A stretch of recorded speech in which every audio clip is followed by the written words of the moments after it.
ali, allora guarda in basso. Osserva la tua ombra e dimmi se va al passo. Se la vita si spegne, ciò che resta è l'ombra. E non è sempre vero quello che ci sembra.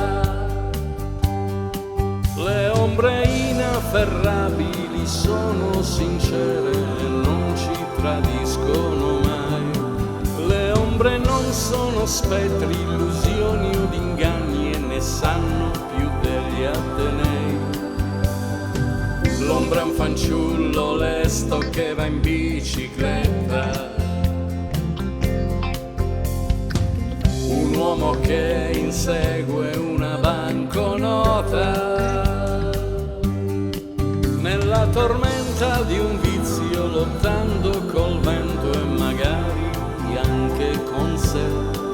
L'ombra di un albero e un padre raccolto in silenzio che accoglie come uno chalet. L'ombra resta in piedi, non ci tradisce, dipinge il vento, vive ovunque vai e se ti fermi ti resta accanto. L'ombra ha mille forme, ha mille mosse e porca luce, certo non può parlare, se mi ascoltare sei un mondo tace.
Che seguono ogni passo,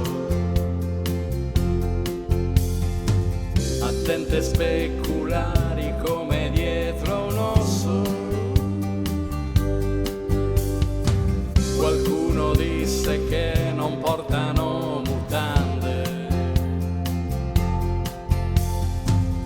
vanno sempre al sodo e a volte sono bionde. Le ombre inafferrabili sono sincere e non ci tradiscono mai. Le ombre non sono spettri, illusioni o inganni e ne sanno più degli atenei. Se vuoi fermare l'ombra devi darci dentro. È come imbottigliare un gesto in movimento, nella tormenta di un vizio, lottando col vento e magari anche con sé. L'ombra di un albero e un padre raccolto in silenzio che accoglie come uno chalet. L'ombra resta in piedi, non ci tradisce, dipinge il vento, vive ovunque vai e se ti fermi ti resta accanto. L'ombra ha mille forme, ha mille mosse e porca luce, certo non può parlare, se mi ascoltare sei un mondo tace. L'ombra resta in piedi, non ci tradisce, dipinge il vento, vive ovunque vai e se ti fermi ti resta sta accanto. L'ombra ha mille forme, ha mille mosse e poca luce, certo non può parlare, se mai ascoltare, se il mondo fa.